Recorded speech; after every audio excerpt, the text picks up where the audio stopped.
la députée Madame Maude Petit au micro, députée du Val-de-Marne et présidente d'honneur de notre association.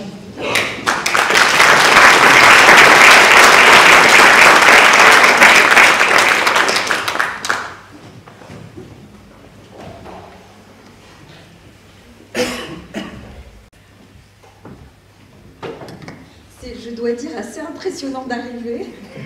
J'ai l'impression qu'on va entendre retentir les trois coups pour une pièce qui va se jouer sous nos yeux. Bien, mesdames et messieurs les élus, mesdames et messieurs membres des associations, mesdames et messieurs les patients, les aidants, les professionnels de santé, mes chers amis, somme toute.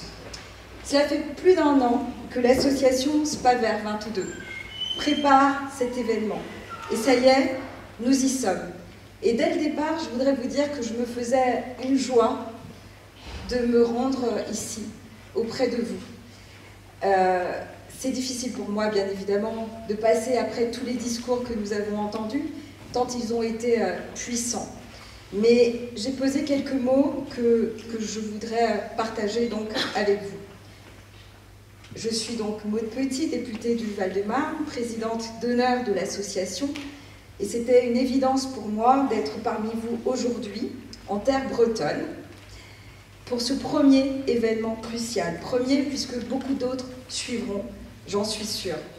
Nous sommes aujourd'hui ensemble face à la spondylarthrite ankylosante, face à la maladie de Verneuil, face à la maladie de Lyme, face à la maladie de Charcot, tant d'autres, certaines dont j'ai entendu le nom pour la première fois aujourd'hui, comme l'érythromélalgie, face à tant de maladies invisibles. Alors cette journée, c'est l'occasion de dire que invisible ne veut pas dire inexistant. Cette journée, c'est l'occasion de dire que la douleur et les maux de tant de maladies doivent être connus, reconnus, compris et respectés. Car il faut le reconnaître, le parcours des malades s'apparente encore trop souvent à un parcours du combattant. Cette journée, c'est donc l'occasion de faire converger l'ensemble de la société pour faire connaître et faire avancer cette situation. Et je dois avouer que le battage médiatique de SPAVER 22 autour de cet événement y a largement contribué. Dès mon premier mandat, en 2017, j'ai été sensibilisée sur l'impact de la présence et de la chronicité de la maladie sur nos vies. J'ai découvert la maladie de Lyme à travers le témoignage d'une grand-mère. J'ai entendu des patients et leurs proches, surtout, leurs souffrances partagées, notamment face à la lenteur des diagnostics, face à l'indifférence de trop de médecins. Et je suis devenue vice-présidente du groupe d'études sur la maladie de Lyme. J'ai alerté avec plusieurs de mes collègues sur la nécessité d'une meilleure prise en charge de l'endométriose, d'une formation spécifique des étudiants sur cette maladie des femmes. Et aujourd'hui, vous le savez, nous avons avancé considérablement dans la reconnaissance de cette maladie. Je me suis rendu compte que la première maladie génétique de France, la drépanocytose, était méconnue par une grande majorité de la population. C'est une chose, mais des professionnels de santé aussi, car elle s'attaque malheureusement à une certaine catégorie d'entre nous. J'ai échangé avec des professionnels de santé autour de la maladie de Verneuil, comprenant qu'il y avait encore trop peu de spécialistes en la matière. J'ai entendu les expériences de patients devenus experts qui se rendent dans des universités à la rencontre d'étudiants en médecine pour leur exposer leur parcours compliqué. C'est important, c'est indispensable d'entendre, tu l'as rappelé Marc, il y a encore quelques instants, c'est indispensable d'échanger avec les patients, parce que ce sont eux qui savent, ce sont eux qui ressentent, ce sont eux qui souffrent, et souvent, ce sont eux qui ont les clés de lecture les plus justes de leurs mots. Et puis, il y a 2-3 ans maintenant, Karine, que j'ai eu le plaisir de rencontrer lors de ma première campagne électorale en 2017 dans le Val-de-Marne, Karine et la petite équipe de Spaver 22 m'ont alerté sur les difficultés que rencontrent leurs adhérents sur le plan administratif et médical. La maladie fait souffrir, non seulement dans les chairs, mais aussi par l'isolement social qu'elle provoque. Incompréhension et impuissance des proches à aider, à soulager, incapacité à comprendre et manque d'empathie, parfois par certains collègues au travail, manque d'empathie dans les files d'attente au supermarché, j'en parlais encore ce matin, réponse inadaptée de professionnels de santé qui, n'ayant pas la réponse et qui ne veulent pas le dire, préfèrent prétendre que ces maladies sont probablement des maladies mentales. Des déplacements en dehors de votre département pour être accompagné ou soigné, est-ce normal? Parce que la couverture médicale n'est pas suffisante.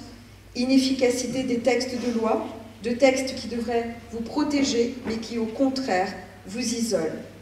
À travers tous ces témoignages, toutes ces rencontres, comme encore hier soir auprès de vous ou ce matin, j'ai pu constater que beaucoup d'éléments se recoupent.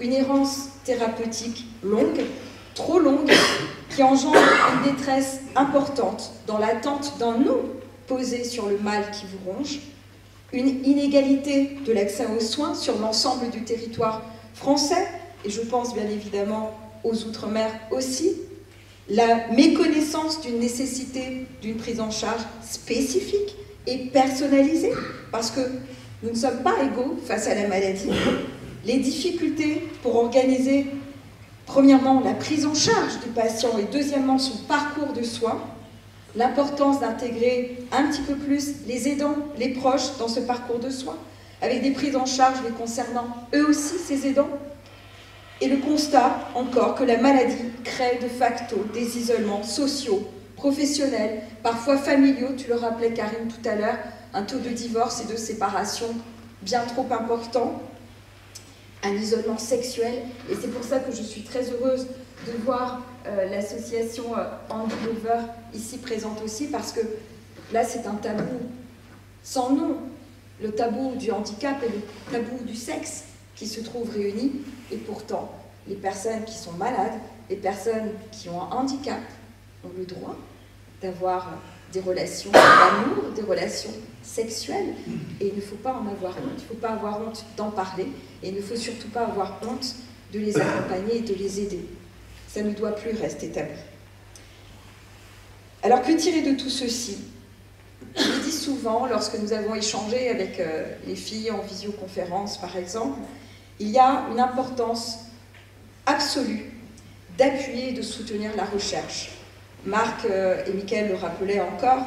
Pourquoi? Parce que la recherche est indispensable pour comprendre ces maladies, comprendre comment elles fonctionnent, comment elles se développent, pourquoi. Est-ce que ce sont des traumas liés à l'enfance? Est-ce que ce sont des traumas liés à un accident de la vie, un accident de parcours? C'est important donc d'appuyer cette recherche, pour aussi réduire les périodes d'errance thérapeutique. Ensuite, il faut faire connaître ces maladies, il faut informer dans les écoles, sur le lieu de travail, comme vous le faites aujourd'hui, et je voudrais remercier encore une fois les élus et les maires qui portent ce message là aussi. Il faut aller sur le terrain pour en parler. Ensuite, il faut former, bien évidemment, former et accompagner les professionnels de santé. Beaucoup trop encore aujourd'hui ignorent ce que sont certaines maladies, ce qui est inadmissible. Nous parlions de la maladie de Verneuil tout à l'heure, qui est visible pourtant, l'acné inversée. C'est visible. Il y a encore beaucoup trop de médecins qui ne savent pas ce que c'est, qui ne savent pas le diagnostiquer et qui donc ne peuvent pas savoir comment accompagner leurs patients. Je le disais tout à l'heure, il faut penser aux aidants, c'est indispensable, parce qu'eux sont nécessaires, par exemple, pour partir à une cure. Et puis, il faut multiplier les centres médicaux, les lieux de prise en charge. Mais petit à petit, mes chers amis, je voudrais quand même vous le rappeler, les solutions se mettent en place, souvent impulsées par la société civile que vous êtes. Les patients eux-mêmes, ainsi que les professionnels de santé qui sont très investis, se battent pour améliorer les conditions de prise en charge et font ainsi remonter des solutions pragmatiques. Des associations comme Spaver 22 et toutes celles qui sont présentes aujourd'hui sur les stands travaillent également à améliorer la situation. Et je voudrais vraiment remercier toutes les associations qui sont présentes aujourd'hui, ainsi que les élus, encore une fois, qui se font ce relais sur le terrain, ce relais qui est précieux. Votre travail est fondamental et je crois que nous pouvons toutes et tous ici vous applaudir pour les actions menées au quotidien et tout au long de l'année.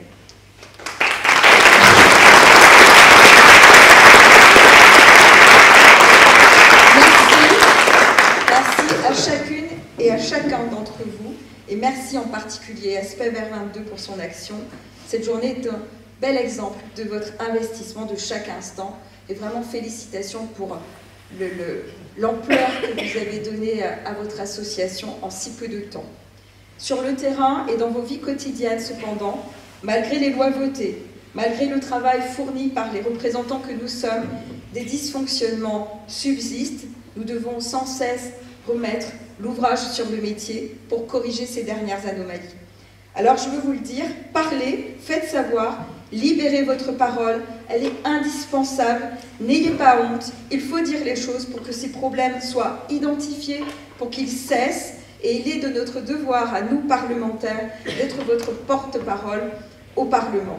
Alors si vous ne le savez pas encore, je vais vous le dire, grâce à vous, les lois et les politiques publiques mises en place évoluent dans le bon sens, et je voudrais vous citer quelques exemples concrets. La loi du 19 mai 2023 portant amélioration de l'accès aux soins par la confiance aux professionnels de santé a pour objectif principal de lutter contre les déserts médicaux et d'améliorer l'accès aux soins. Bien évidemment, les choses vont se mettre en place lentement, mais on va dans ce sens-là. Elle élargit, cette loi, par exemple, les compétences de plusieurs professions paramédicales. Par exemple, les infirmiers peuvent désormais prendre en charge la prévention et le traitement des plaies et prescrire des examens complémentaires et des produits de santé. On avance. La loi de démocratisation du sport de 2022 élargit la prescription du sport santé aux maladies chroniques et aux personnes présentant des facteurs de risque ou de perte d'autonomie. La loi du 17 décembre 2021 visant à l'accompagnement des enfants atteints de pathologies chroniques ou de cancer, il faut penser à eux, crée un congé spécifique de 2 jours pour les parents au moment de l'annonce d'une pathologie chronique ou de cancer de leur enfant. C'est très important, ça n'existait pas auparavant. La loi du 19 juillet 2023 renforce ces nouveaux droits en allongeant ce congé à 5 jours, en permettant un télétravail plus fréquent pour les parents aidants et un accès aux aides plus rapide. Je suis sûre que vous ne le saviez pas. Pour le handicap, une loi que j'attendais et que j'ai défendue dès le départ a permis la déconjugalisation de l'AAH. Tu t'en souviens, Marc? Ça a été compliqué de faire entendre ça au gouvernement, mais finalement, nous y sommes, ça y est. Le handicap, c'est un combat que l'on mène toute sa vie, indépendamment de sa situation familiale ou conjugale. C'était donc indispensable qu'on puisse passer à cette déconjugalisation. Entendant les sollicitations des patients et des professionnels de santé, les nouvelles recommandations de la HAS de mars 2023 concernant le parcours de soins pour les patients douloureux chroniques est maintenant hiérarchisé en 3 niveaux, selon les besoins du patient et en coordination avec le médecin traitant. Le soutien à la recherche progresse aussi par les budgets votés chaque année par le Parlement, quand on y arrive, et toujours parce que nous sommes à l'écoute des malades et en recherche de toutes les solutions possibles pour limiter et peut-être un jour faire disparaître vos souffrances, les réflexions se déroulent au Parlement sur l'opportunité ou pas, c'est une réflexion que nous menons, du cannabis thérapeutique ou sur les soins palliatifs, bien évidemment, qui sont très importants. Pour conclure, j'aimerais vous parler d'un droit du patient fondamental dont on ne parle pas souvent et qui existe, c'est le droit à la dignité. Peu importe notre condition, la souffrance ne doit définir personne. La maladie ne doit définir aucun d'entre vous, aucun d'entre nous. Personne ne doit se voir coller une étiquette du fait de sa validité ou de son handicap ou de sa maladie. Et dans cette salle, je voudrais vous dire que je ne vois pas de pathologie. Je vois des sourires, je vois de l'espoir, je vois beaucoup de détermination, d'innovation aussi. Je ressens beaucoup d'empathie Et c'est probablement souvent ce qu'il manque dans nos politiques, dans nos contacts avec les autres, de l'empathie et de la bienveillance envers les autres. Je dois vous assurer que c'est bon de ressentir tout ça. C'est sain, c'est extraordinaire. Vous êtes extraordinaire et je voudrais vous remercier, vous aussi, pour tout cela. Ne l'oubliez jamais. Merci à vous.